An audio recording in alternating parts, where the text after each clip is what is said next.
I remember one night I was so exhausted that I just threw myself on the floor of my bedroom and I just started sobbing and wailing like, I can't do this. I can't do this anymore. I am so tired. I said, I'm so tired. And I heard the Holy Spirit say to me almost audibly that night. He just said, I, the Lord your God, neither slumber nor do I sleep. And he said, I will give you what you need. And I just had this epiphany laying on the floor sobbing that God had been awake my whole life. Like God never sleeps. He's awake all the time. And so I remember I leaned up and I just was like, can you give me what you have in order to do what I need to do? Just give me that kind of strength.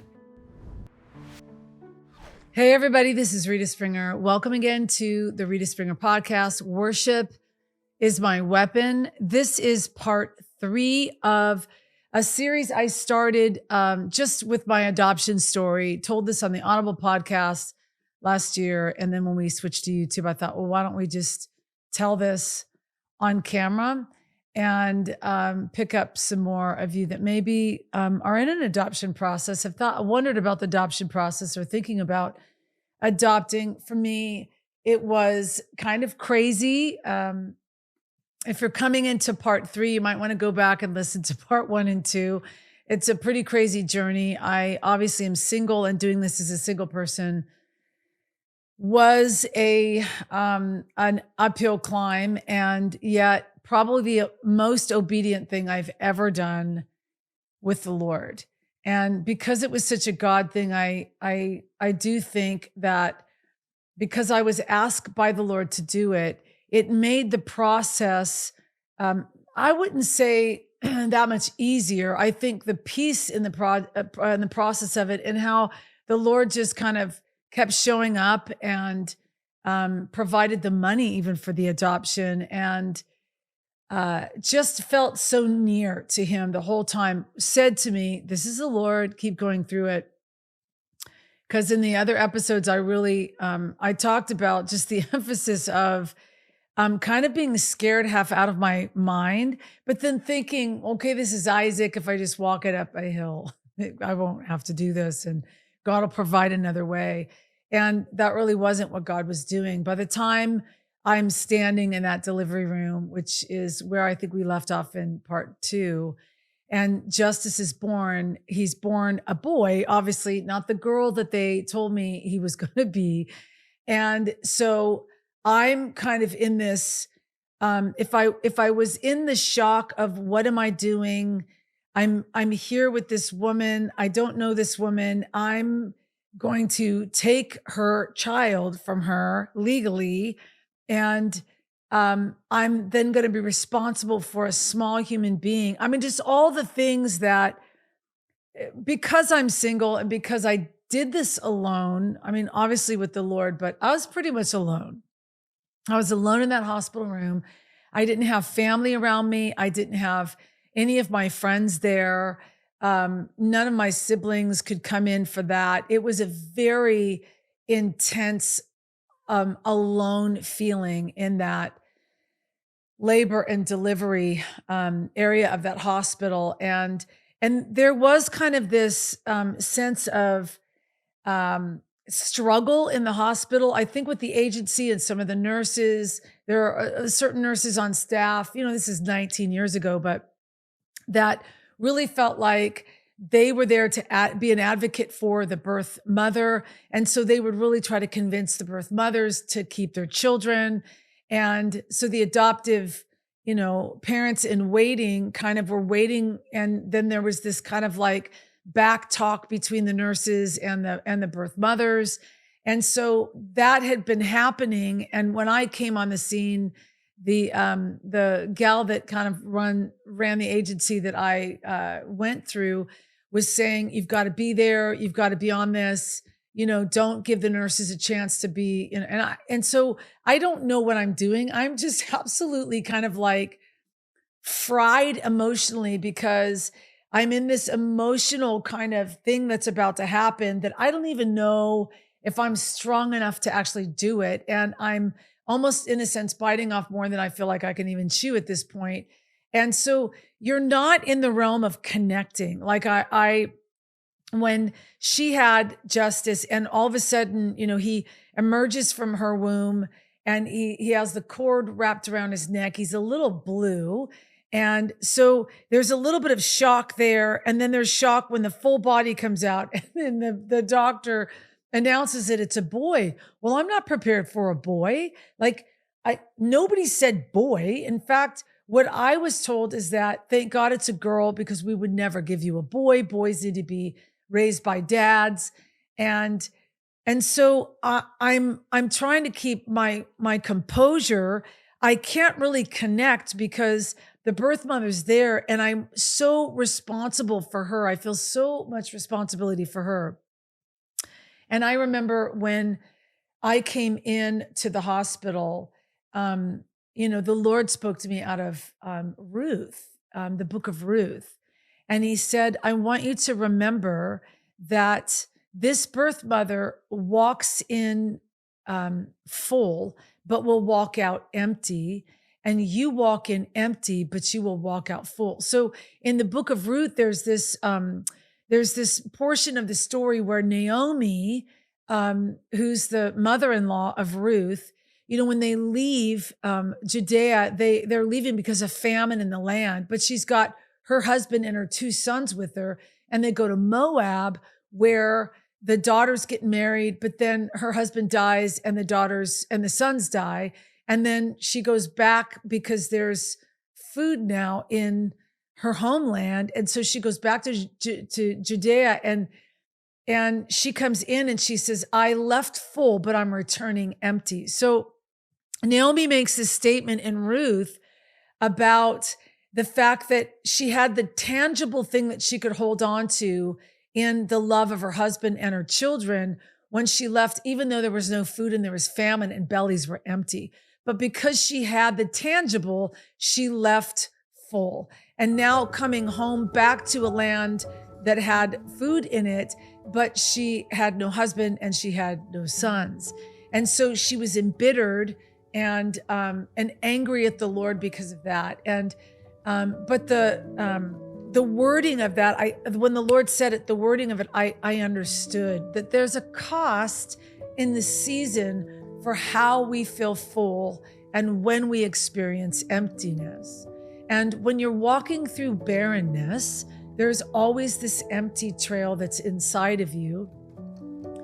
But when I think about this birth mother of Justice, when she walked in there, she walked in full, but she was knowing that she was going to get emptied and leave without him in her arms.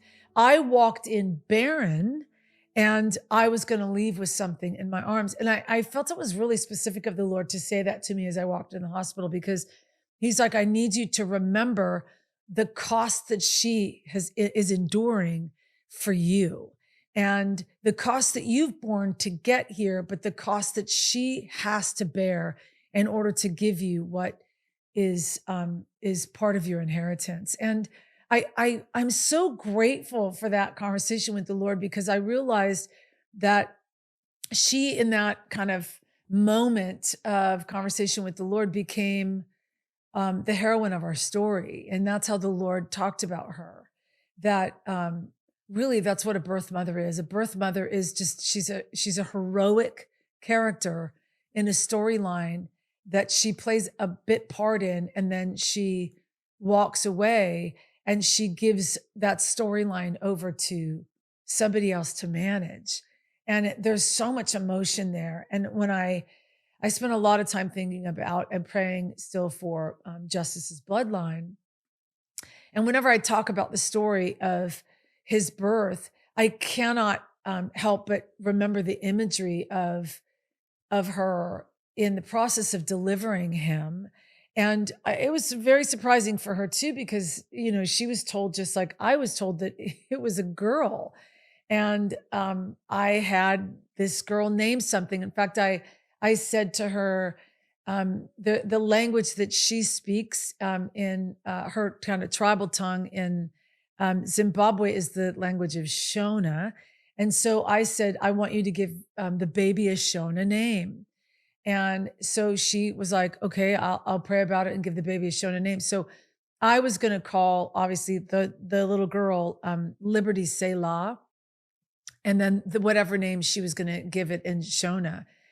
And so when this baby emerges out of her womb and it's a male baby, and I'm in shock and she's in shock, but I think she's in shock for a different reason, because the male bloodline in Africa is very different than the female bloodline. And so for her, it was the weight to give away a baby's one thing, but then the heavier weight of giving away an African male to a white woman is a little bit more costly.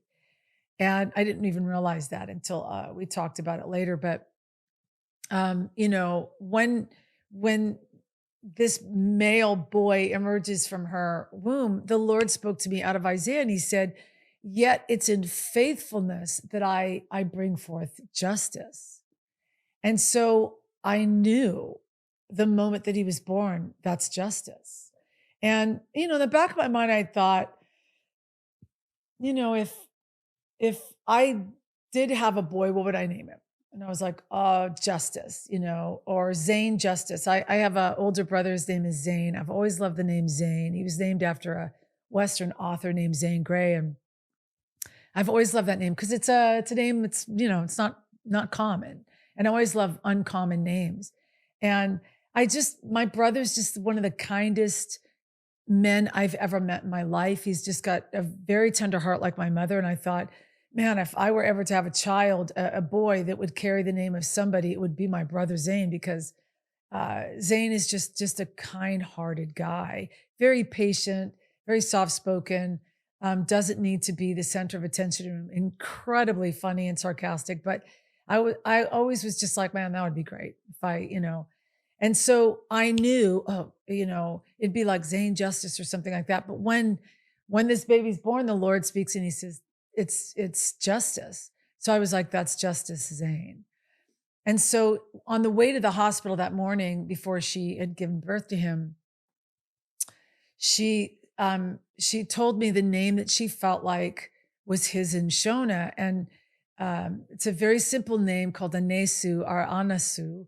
And it means God with us, almost like Emmanuel, God with us. And so she said it's versatile. It could be boy or girl. And so at that point, we're thinking it's a girl. And Justice is born. And so his name on the birth certificate became Justice Zane Anesu Springer. And so I just want to try to paint the picture. It is a glorious thing, for those of you that have adopted, or those of you that are in the middle of adoption, the hyperventilating state of getting to that point. And then, in the state of Florida, which is where I was, and there are many states like this nowadays as well, where you have 24 hours. So basically that means that a birth mother has 24 hours after the baby's born to make a decision. And after that, her rights are cut off. And so the baby has to stay, at least 20 years ago, almost 20 years ago, he had to stay in the hospital for 48 hours. But she could go home after 24. And she had 24 hours to make the decision. And so I knew I only had 24 hours. But again, if you're in this process, that 24 hours, in some states, I think it's 10 days. Or 3 weeks, maybe others are 3 days. Those are the most grueling days and hours that the adoptive parent kind of walks out, because you can't to fully put your heart into it. Your heart's already into it, but to put your heart fully into it, there is a massive risk that the whole thing's going to go south if the birth mother decides.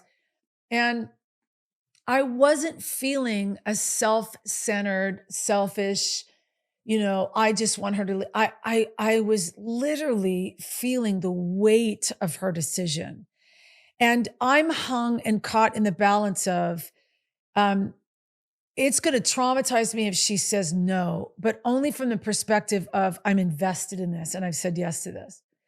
And, talking in the first episode about the experience with the baby, that I ended up in a fetal position over for 2 weeks, I knew that I could endure it. I knew I could get through it if that were the case.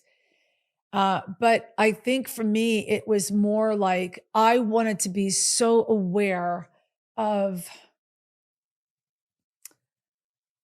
the weight of her decision, and I think it's why I can't really talk about adopting and my adoption experience without the weight of that, because as a woman, I cannot imagine ever having to make that decision. And so I was so aware of the decision that she was making. And there was a part of me that wanted to make it better for her. And there was really this deep part of me that was just like, how do I help you keep him? Like, how do I help you? Like, should I just support you every month? Should I just make it easier for you? Because the weight of that as a woman, it just, and not even knowing how do you carry a baby, grow a baby inside of you? And then here is that baby that comes out and, you're actually seeing what grew inside of you and you're going to have to walk away from it. And so the emotional roller coaster of her as having just giving birth and her body being in a random of emotions and her mind being in a random of emotions and me kind of on the other side. And it was just kind of this funny, awkward dance. And it's not like you're there to be chummy with the birth mom, but you're also very aware of everything you're doing. And then the agency's telling you that the nurses will try to convince her and da da da da. You got to stay in there the whole time. And I just, if I could have passed out, I think in the pressure and the stress of it all, it would have, I could have just lost it. And again, I was alone. And so in this kind of the sad part about that being so aware of my aloneness, but then so aware of the presence of God and the holiness of God and the holiness of really the spirit of adoption. The Bible has really beautiful verses about adoption from the perspective of, it talks about the spirit of adoption and the fullness of it is, always attached to Israel and Gentiles and in God's father heart toward us, and that he's adopted us as sons and daughters, and we're not of the branch, but we're put into the branch, we're grafted into the branch, all this really beautiful stuff, which is if you're in the process of adoption and you don't know that, my encouragement to you is to go read and devour the scriptures that talk about adoption and understand the spirit of adoption, because what you're actually doing when you do that and you take on that baby is there is a characteristic of you that's like that God of scripture, that one true God of scripture that is saying, that's what I did for you. And so I was very aware that I was shoulder to shoulder with the Lord in something. We were partnering with something, and the spirit in which he had taken a hold of me as an orphan and fathered me, I was now partnering with him. And together we were looking at this little tiny 7-pound baby. And he was like, we got this. Like, we got this. We're going to do this. And he kept saying that to me. I'm raising this baby with you. We got this. And it's actually so tender and so beautiful in the spirit when you're hearing the Lord say that. But then there is that place of, oh my God, how am I going to do this? How am I going to do this and travel and be on the road for 6 weeks at a time and live out of a suitcase? And so there are just all of these things that even in the memory of it, it's just so heavy. And then here's um, this modern day hero that is, her life's about to be shattered.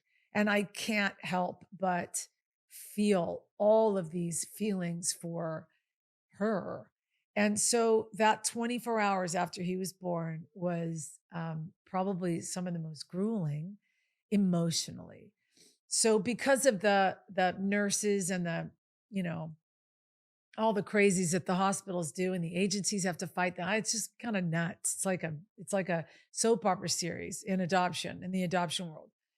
And, you know, the agency said to me, "Hey, she wants you to stay in the room with her." And I was like, "What?"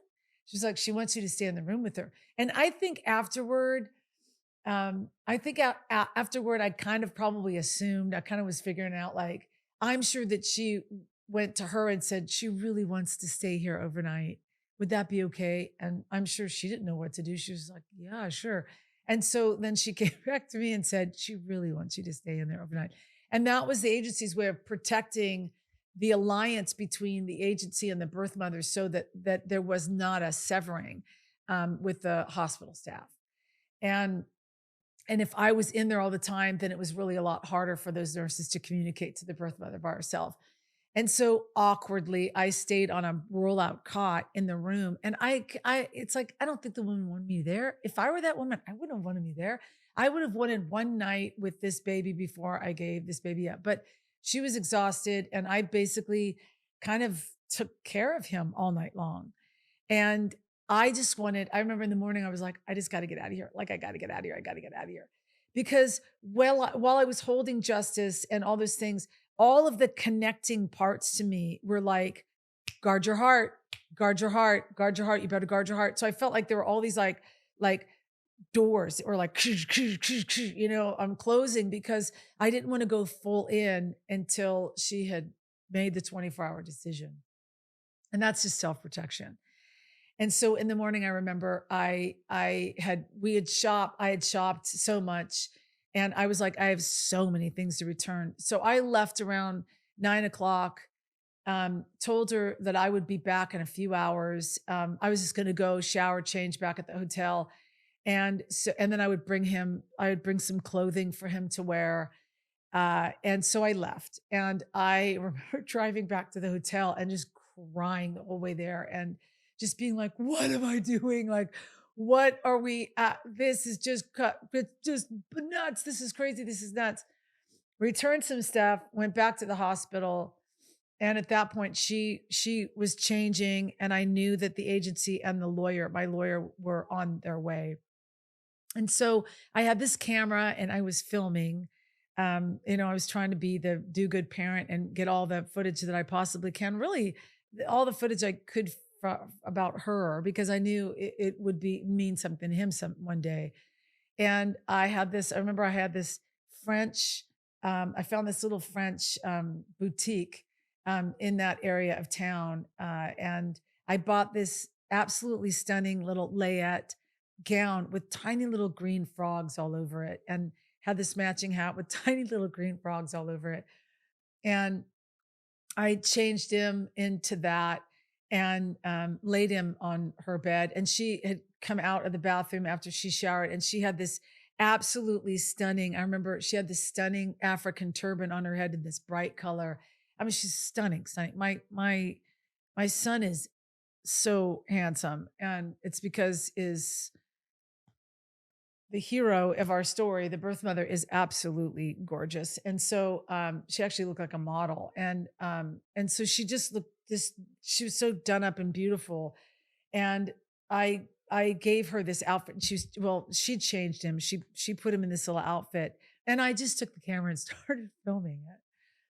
And I remember I was looking through the camera and I realized that she was changing him. So she was over him and I was kind of filming her from the side and, and I just saw I just saw streams of water just falling. Like she was soaking this layette gown of his and just tears were just falling out.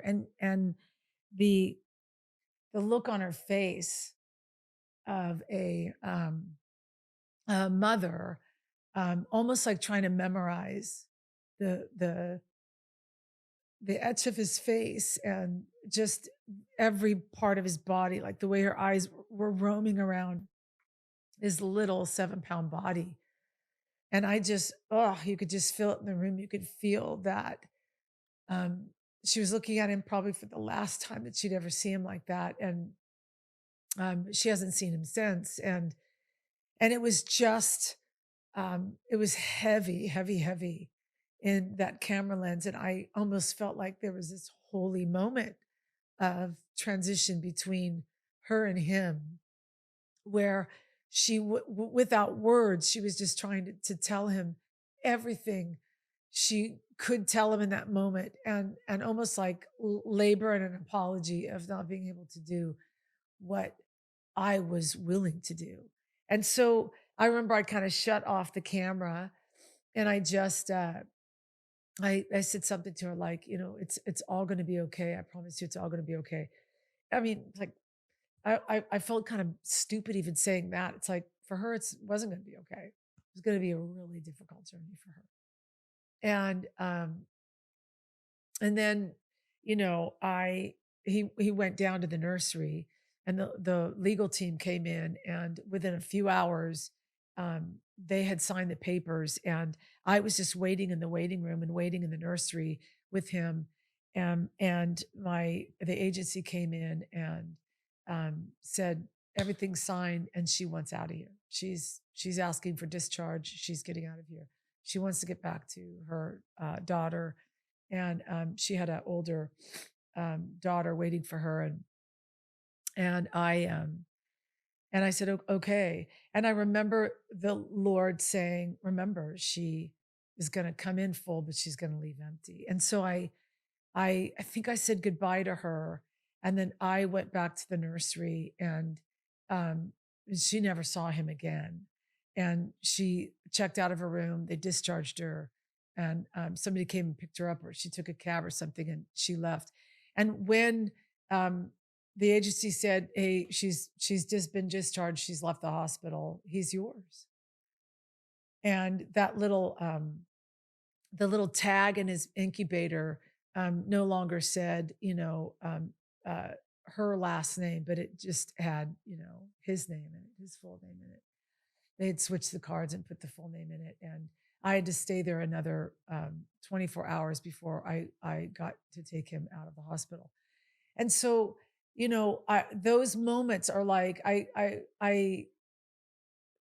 remember them so vividly and so clearly. I couldn't leave the state of Florida there was a 10-day grace period in there because the state of North Carolina, to where we lived in North Carolina at the time, had to match up the legal proceedings in the state of Florida. And sometimes that takes up to 10 days to do. And so not all the time. I think I was out of there maybe in 7 or 8 days. But I remember 48 hours later, he got discharged, and you lock him in that car seat, and they wheel you to the door, or they take you to the door, and they let you out the sliding glass door. And I had pulled up my car, and a nurse had brought him down, and I remember just clicking him in to the back seat and getting in the driver's seat alone in this car with this 7 pound, 12 ounce baby boy in the back. And I remember thinking, oh, and you have to understand, like I was an incredible nanny for years. So newborns are my specialty, right? Here it is. I'm in this experience on my own, and the severity of just being alone in it, and the bigness of just like, oh my gosh, what have I just done? And driving out of the hospital, and around the little thing, and driving down and getting on the highway and headed toward the another strange hotel. And I just remember thinking, I have a human being in the back seat, and he weighs less than a sack of potatoes. And it's my responsibility to keep this kid breathing like that for the rest of my life, or until he can do it on his own. I've got to keep this kid alive.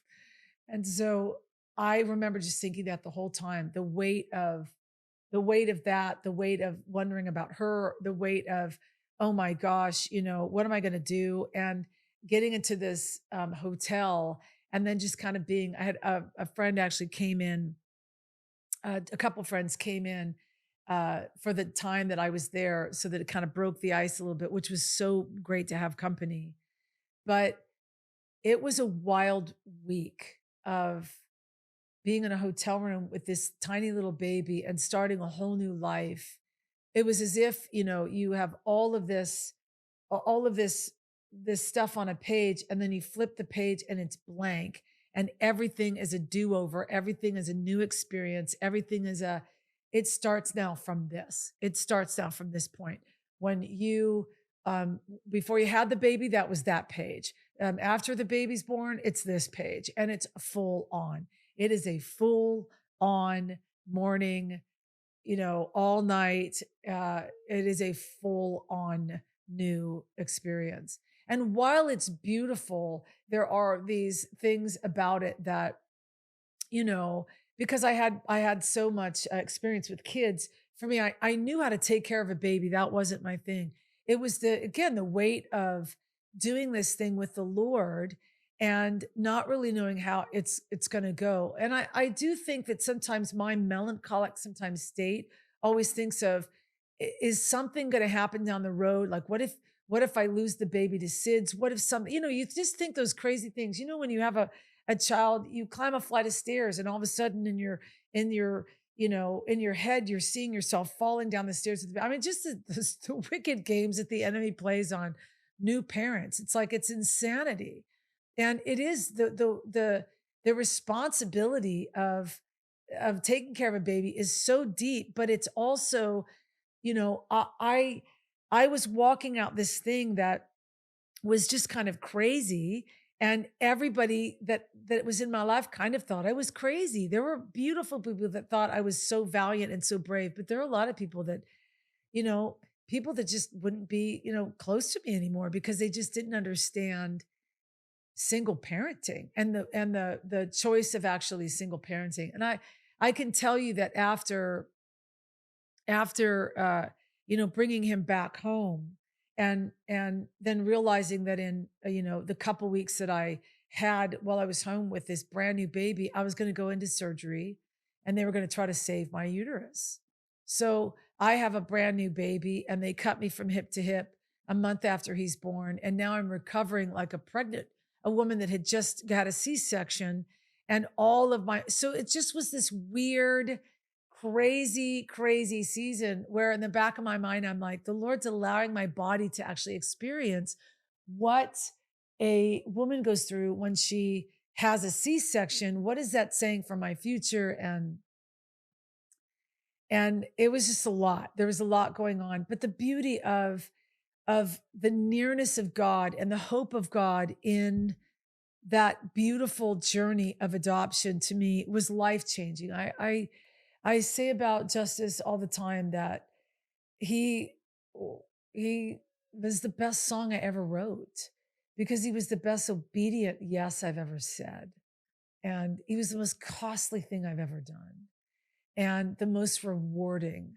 And I wanted to do it well. I didn't want to raise a baby like that, or any baby that I would have ever had, even if God would have given me marriage at that time and, a biological child myself.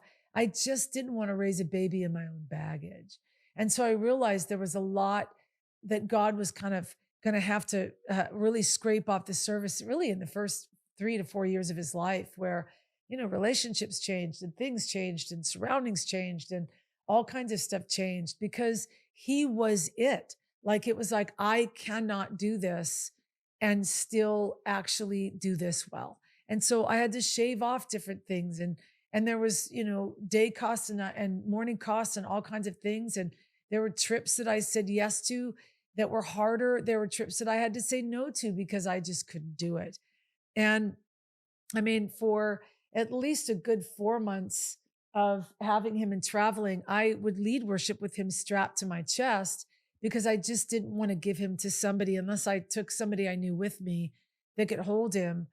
I would just lead worship with him on my chest, and then, if he got a little agitated or it was around feeding time, I would nod to somebody on the side, and they would come and just pull him out of the little packet, and we would move on. Um, and there were just things I had to adapt to. I had to learn how to. I prayed that God would give me a sleeper, because we would be in different time zones, and so I was the one exhausted more or less all the time, because he was the one that just slept whenever and wherever. He was an incredible sleeper, incredible baby. And but there was these sleep deprived moments. I remember one night I was so sleep deprived, and he was in the early stages of feeding every 3 hours, and you set your alarm.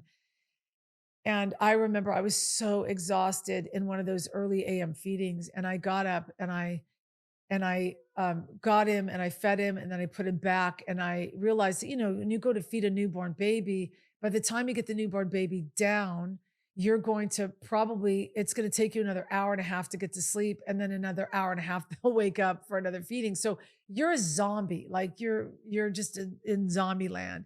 And a lot of times I'd have to wake up at 5 a.m. to get a 7 o'clock flight. So it was brutal. It was brutal to do this by myself. And so I also, um, funny enough, sometimes when I hear new moms with all the help complain, I'm all like, yeah, you don't even have any idea. I did this on my own. So sometimes my grace button is a little bit like, yeah, well, try doing it on your own. But I remember one night I was so exhausted that I just threw myself on the floor of my bedroom and I just started just sobbing and wailing like, I can't do this. I can't do this anymore. I am so tired. I said, I'm so tired. And I heard the Holy Spirit say to me almost audibly that night. He just said, I, the Lord your God, neither slumber nor do I sleep. And he said, I will give you what you need. And I just had this epiphany laying on the floor sobbing that God had been awake my whole life. Like God never sleeps. He's awake all the time. And so I remember I leaned up and I just was like, can you give me what you have in order to do what I need to do? Just give me that kind of strength. And I felt it. I felt like the Lord he just came down, and the 2 hours of sleep that I had that was sound that night seemed to be like 8 the next day. And that's the way that the Lord worked.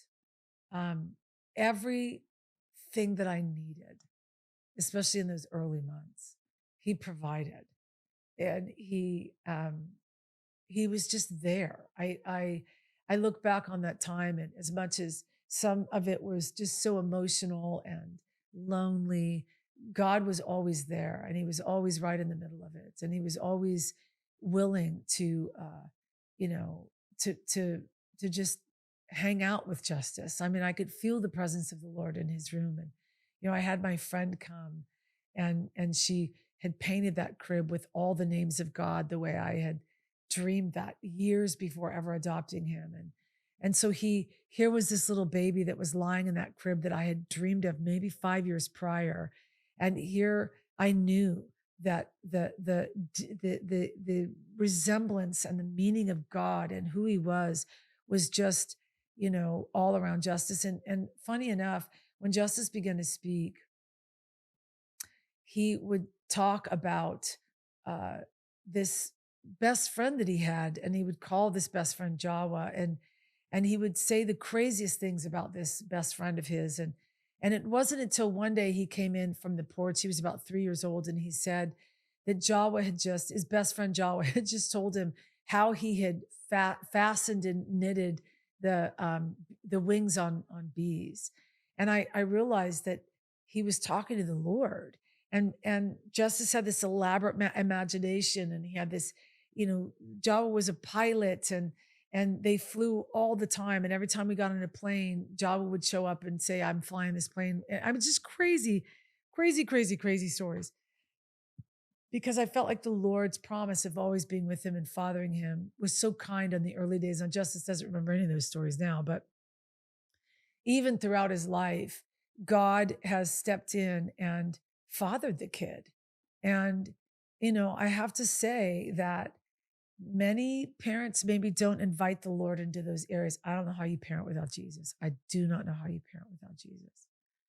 And I just asked the Lord to do that. And so when Justice got sick, I had a father that knew how this was going to go down. I had a father that could tell me he doesn't need antibiotics. This one it'll blow over in a couple of days.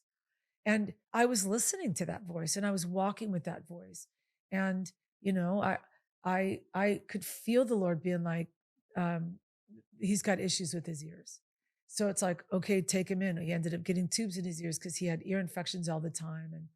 He had a high pain tolerance. I mean, just, I don't know what I would have done without the Lord. I mean, I remember when Justice was in the fifth grade, and I put him to bed. He went to bed around 7:30, 8 o'clock at night, and or 8:30, and I was just kind of it was, I don't know, maybe 10:30 at night. I was just getting ready to go to bed myself, and the Lord said to me, "Hey, he's wrestling with something he needs to talk to you about." And I was like, "Oh gosh, is this the sex talk? Like, like, oh my God, am I gonna be in for it tomorrow if I ask him?" And and so I just was like, "Okay, I'll ask him." And that next night I was putting him to bed. I was like, "Is there something that's going on with you, a question you want to ask me?" And because the Lord had said he has a question he needs to ask you. And he was like, "No." And I was like, "Are you sure? Like there's nothing pressing in on your heart?" And he said, "Well, yes, there is. And is it okay for me to ask you?" And I'm like, "Here it is. Let's just come on, let's just do it right now." And he said to me, as a fifth grade kid, "Can you tell me what the N word means?" And I just was stunned. And here's this sweet little black boy in the fifth grade that God's telling me the night before that, he's got this circling question that he doesn't know how to ask and respond to. And, but the Lord knew it. And it was the most beautiful conversation we'd had at that point. And it was so precious to be able to be like, "Okay, let me take you to the beginning stages of that word, and then the way they use it now." And then I just was like, "Where are you hearing that word? Or are you being called that word at school? Like, what's happening?" And he's like, "No, we're reading Huckleberry Finn." And he's like, I think it's in Huckleberry Finn over a couple hundred times. And well, I know that that's a classic novel. It really was one of those moments where it provoked me to, just have a conversation with his school that he was going to, and saying, you've got, you've got African Black children in this school. You don't have a high percentage of them, but you have them, and you guys need to be more aware when you're reading these kind of books that this has to be discussed in the classroom as a whole before you just let a kid, have to come home with this because they're engaged in these things. But all that to say, it's because the Lord was just meeting me, and the Lord knew what was going on with him. All through high school, the Lord knew what was going on with him. And I had to engage the Lord in deeper and deeper and deeper levels. I probably could do a whole podcast just on single mothering, which I probably will, just encourage those of you that are doing it on your own.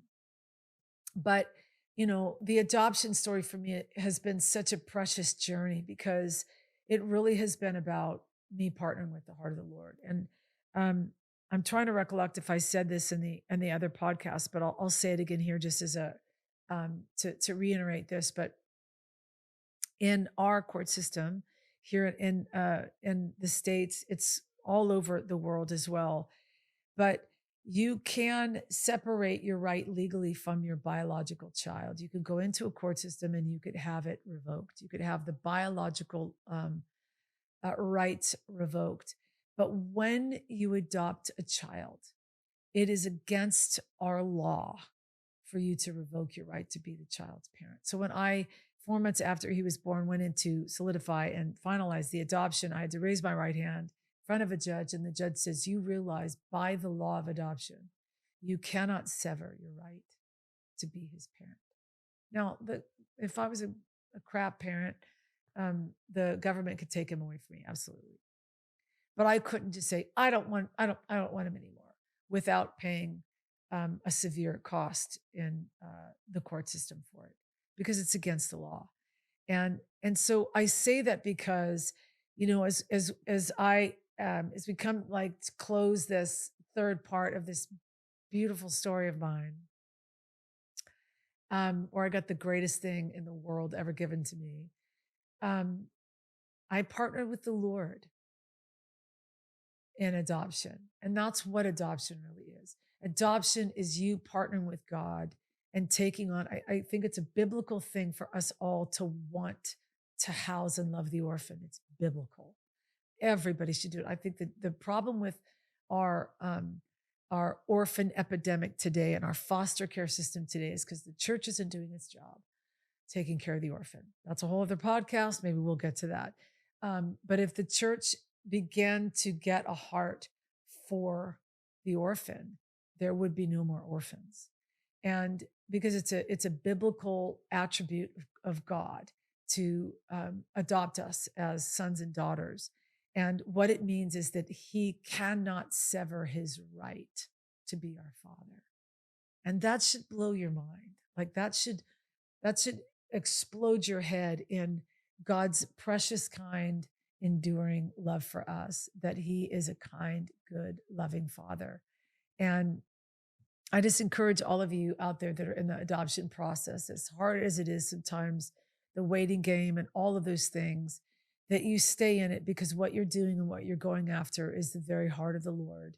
I do think you need to not fill a void of not having a child, but you need to come into alignment with the covenant of adoption so that it's a full thing that you're doing and not just you trying to fill a void that you need filled because you want to be a mother or you want to be a parent. Don't do it for that reason. Do it because you want to be a parent, but you also want to align yourself with the mercy and the heart and the beauty of God for the orphan, and that you want to be the representation of Christ as home to the orphan. And yeah, so I'm so glad I did it. Hardest thing I've ever done in my life, most rewarding thing I've ever done in my life. And it still blows my mind every day that Justice's story is ongoing. And I can't wait for him one day to connect to his bloodline and understand the other side of who he is as well. So bless all of you in your pursuit and your journey. And I hope this encouraged you in that.